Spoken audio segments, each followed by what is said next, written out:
The clock struck midnight, and the quiet of his small apartment was broken by a single, glowing notification. James, a weary single dad, stared at his phone in disbelief. His thumb had betrayed him hours earlier, sending a flirty text meant for a friend to the one woman he had no business texting, the cold, untouchable CEO, Evelyn Carter.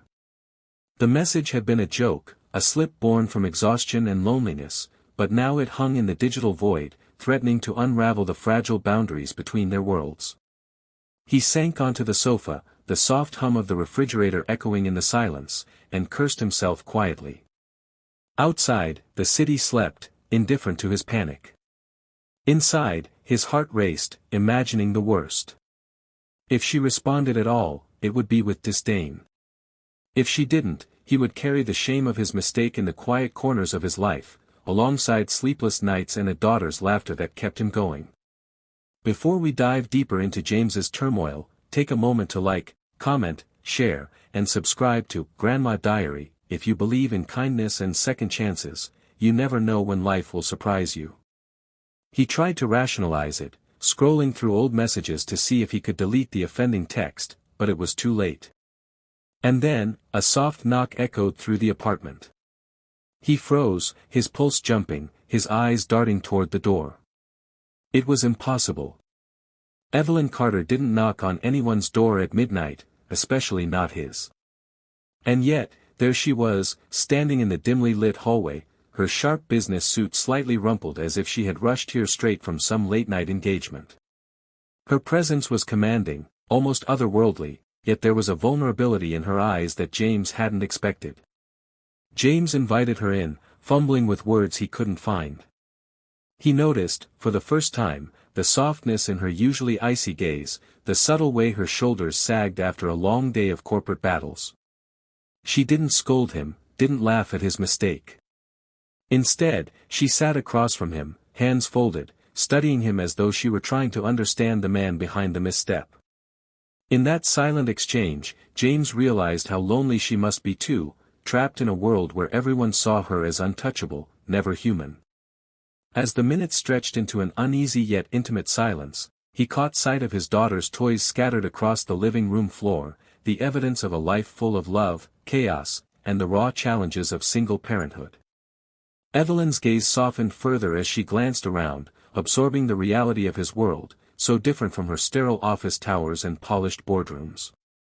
James began to tell his story without words, simply by opening his home, sharing the life that he had built out of patience, resilience, and love for his little girl. And slowly, the ice around Evelyn began to crack.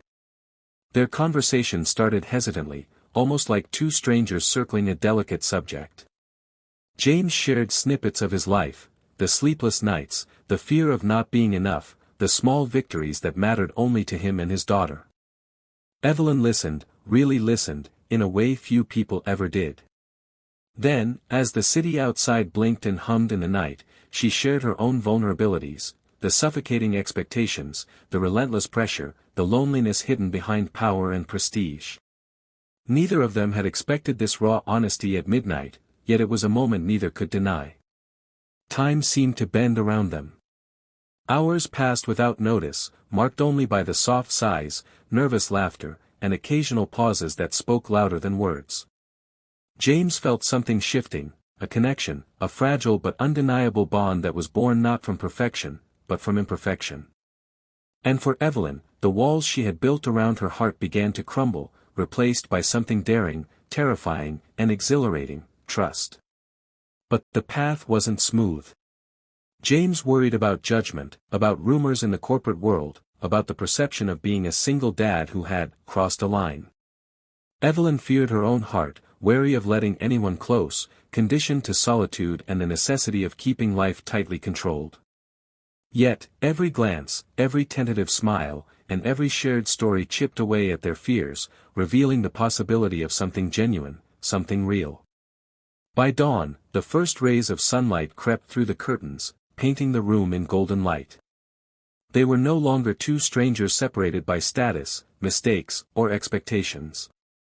They were two souls who had found each other in the unlikeliest of circumstances, connected by honesty, empathy, and a strange, beautiful serendipity.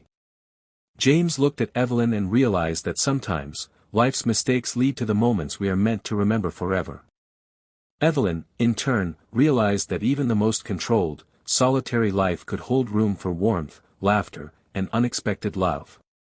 Before we reach the ending, I have a special request. If this story made you feel the power of honesty and second chances, leave a comment sharing how small gestures or honest mistakes have changed your life. In the weeks that followed, their relationship grew slowly, tenderly.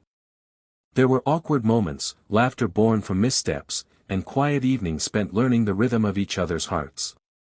Evelyn met James's daughter, and the little girl's laughter became a soundtrack to a life that was slowly becoming whole. It wasn't perfect, life never is, but it was real.